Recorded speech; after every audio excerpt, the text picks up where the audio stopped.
Inside the tomb of King Tutankhamun, people found many valuable things. One of these was a necklace with a special stone.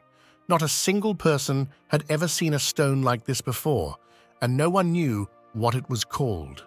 Stone experts from all over the world tried to learn more about this greenish-yellow stone.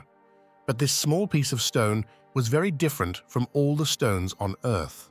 And some people began to think that this one-of-a-kind stone wasn't from Earth, but from another world. They didn't agree, though. After some time, when technology was much better, experts tested this one-of-a-kind stone from Tutankhamun's necklace in the lab. The finding they got made waves in the whole field of science. It is 650 kilometers from the Pyramid of Giza and is in the middle of limestone mountains. This area is known as the Valley of the Kings. The kings and queens of Egypt were buried here with all their wealth a very long time ago. Grave thieves broke into a lot of these beautiful tombs that were full of valuable things. One of these tombs was found whole, though. King Tutankhamun ruled Egypt about 3,500 years ago, and this was his tomb. The discovery of King Tutankhamun's mummy and his treasure made headlines around the world. People began coming from all over the world to see this priceless object. There are thousands of pure gold items in the treasure. On the other hand, that treasure had a necklace with valuable stones of different colors on it. The most beautiful and largest of these stones was put in the middle of the chain. The other things could all be found, but no one had ever seen the pretty stone in the middle of the chain. A lot of miners and stone experts were asked to come, but no one could find anything.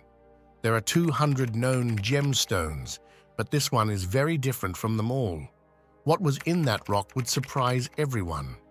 Some people in the area were led to think that this stone was magical or that it came from another planet. A group of experts and miners did their lab tests after a few years because they thought it would show everything. The mystery didn't get solved, though. It got worse. Once the lab test was over, it was clear that the thing that had been thought to have been a stone for years was actually a piece of glass. And what was worrying the experts was that this piece of glass didn't behave like normal glass at all. Glass usually comes from volcanoes. When hot rock cools down quickly, it turns into glass. Lava turns into black crystal glass when it comes into close contact with water.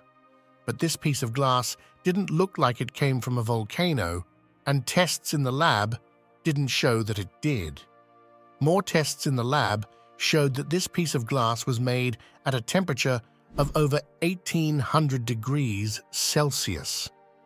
Compared to the 1,100-degree warmth of lava coming out of a volcano, where did the Egyptians get this piece of glass? And this was the question that experts couldn't stop thinking about. Scholars, scientists, and mineralogists from all over the world who study Egypt had no idea what this piece of glass meant.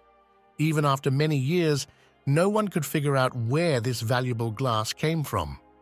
Finally, the day everyone had been waiting for came. There are many countries in the African Sahara because it is so big. There are 9.2 million square kilometers of this desert. It is in Algeria, Mauritania, Mali, Niger, Libya, and Sudan, but Egypt has the most land area in it. The Museum of Egypt in Cairo is where Tutankhamun's wealth is kept. A caravan was going through the middle of the desert, 1,000 kilometers away. They saw that there are things in the desert that are shining in the sand far and wide. As they got closer, they saw thousands of broken pieces of glass all over the place. The broken pieces of glass they saw were the same kind that were in Tutankhamun's chain. This situation is very strange. It was a big surprise to find so many pieces of glass in a place that has been closed off for years. Egypt heard about this story like wildfire. A group of researchers also learned that they had been looking into this piece of glass for years. For years, no one had been able to answer the question. The answer was right in front of everyone. The glass in Tutankhamun's chain came from the desert in Egypt and was later called desert glass. But where did these glass pieces come from that covered thousands of miles? To find the answers, it was important to go to the desert. The point that researchers were looking for was reached after 3 days and nights of non-stop travel. There are no people or animals in this sea of desert. All you can see are sand hills everywhere. In the desert, there were many bits of broken glass lying around, and there were also many buried in the sand.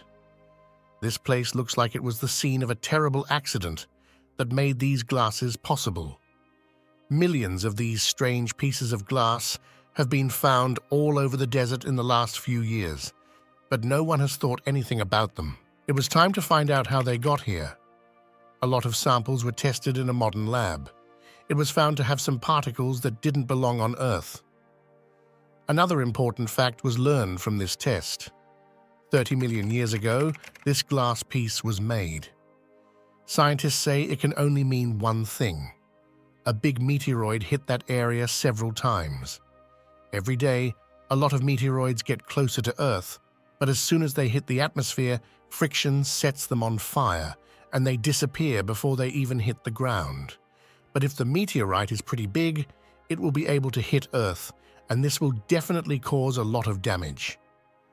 After a rock hits the ground, there is an explosion 10,000 times stronger than a nuclear blast, and the heat that is produced is the same as the surface warmth of the sun. Large craters are the most obvious sign that meteors have hit Earth. It could be so big that you feel like you're standing next to a gorge or a chasm. But in this part of the desert, there was no such source, far and wide, that could support the idea that a meteorite fell. There were many ways to look at the puzzle of the desert glass. It began with the chain that Tutankhamun wore, and now it is the meteorite. No matter how much you know about meteoroids or glass, we were all busy figuring out this puzzle. Farouk Elbaz, a scientist and geologist, was able to finally solve the puzzle. A satellite picture showed Dr. Farouk a spot 100 kilometers away where a rock had hit the ground a long time ago. He also knew a lot about geography, so he said that 7,000 years ago, this sea of desert was a place with lots of trees, rivers, and lakes. And because this glass is 30 million years old, the land here was very different 30 million years ago. The meteoroid would have melted the sandstone rocks in an instant when it hit this spot 100 kilometers away. The molten sandstone lava cooled down right away when it came into contact with the water. Rivers from 100 kilometers away then formed and carried this unique silica glass to this location. It took 100 years for experts to figure out what desert glass was. You can only find this kind of glass in this desert in Africa. It's called desert glass or pure silica glass.